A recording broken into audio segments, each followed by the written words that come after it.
Bonjour à tous, voici une vidéo qui montre comment construire la figure géométrique, la couronne de la galette des rois. Pour ça, il faut un crayon bien taillé, une gomme, une règle et une équerre. Si vous n'avez qu'une équerre, cela suffira parce que ce qui est important, c'est d'avoir l'angle droit. Il faut bien tracer, construire la figure étape par étape en suivant chaque phrase du programme de construction. On commence par tracer une droite D. Donc une droite, c'est un trait, entre guillemets, indéfini. Donc on n'a pas de début, on n'a pas de fin. Et cette droite s'appelle D. D'accord ? On place les points A, B, C, D, E et F distants de 2 cm. Ça veut dire que je place mon point A n'importe où sur cette droite. Et tous les 2 cm, je vais avoir un nouveau point, et ce, jusqu'à la lettre F. A, B, C, D, E et F. Donc nous avons 10 cm ici. Ensuite, repère le milieu du segment AB. Un segment est une droite qui a un début et une fin, qu'on peut mesurer. AB mesure 2 cm, donc le milieu, c'est la moitié, donc c'est 1 cm. Ensuite, trace la droite perpendiculaire passant par ce milieu. Donc, je vais venir poser mon équerre sur la droite déjà existante, bien collé, avec pour point de repère ce petit milieu de AB, et je viens tracer cette droite perpendiculaire. Je n'ai qu'un côté, il faut qu'elle aille de part et d'autre de la droite D. Donc, je viens la prolonger. On fait des traits fins et précis pour éviter d'être trop brouillon et quand on a besoin de gommer, les traits sont encore voyants et du coup, ça salit un peu la figure.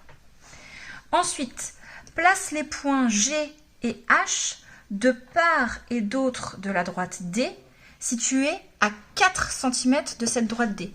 Donc ma droite D, elle est ici. Je vais placer sur cette droite perpendiculaire que je viens de tracer les points G et H de chaque côté, situés à 4 cm.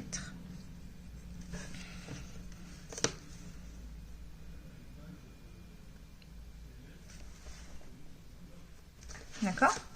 Ici, on va dire G, et ici, H. D'accord ?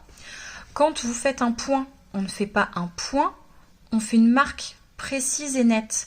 Si on fait un point sur une droite, si on fait un point comme ça, ce n'est pas précis. Est-ce que le centimètre commence ici, ici ou ici? Non, ça, c'est pas bon.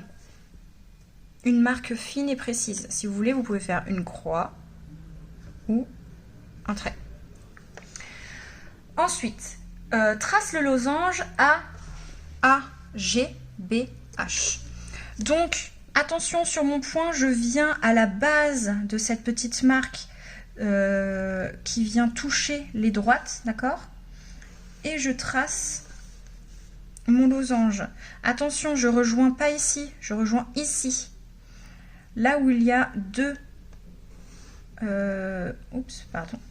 Là où il y a deux, où ça se croise, d'accord? Donc pareil, je place ça, tac.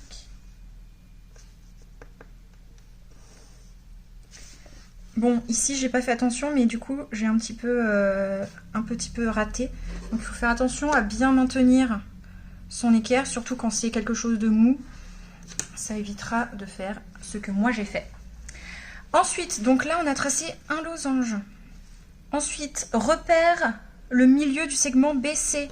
Ce segment fait toujours, lui aussi, 2 cm. Donc, je repère le milieu. Ça va être la même chose pour tout le reste. Donc, on peut déjà peut-être marquer les milieux. Ça nous fera gagner du temps. Ça veut dire que là, ici, on a une marque tous les centimètres. Une nouvelle fois, on va venir tracer la perpendiculaire de cette droite D. Hop. je prolonge. Hop. À 4 cm de part et d'autre de la droite D, je fais un petit repère. Ici, je mets à mon 4 cm, comme ça je sais que ici, ça fait 4 cm. 4 et 4, 8. Ça, ce sont les points I et J. Qu'est-ce qu'il va faire ensuite? Il va falloir, tracer le losange. Le losange BICJ.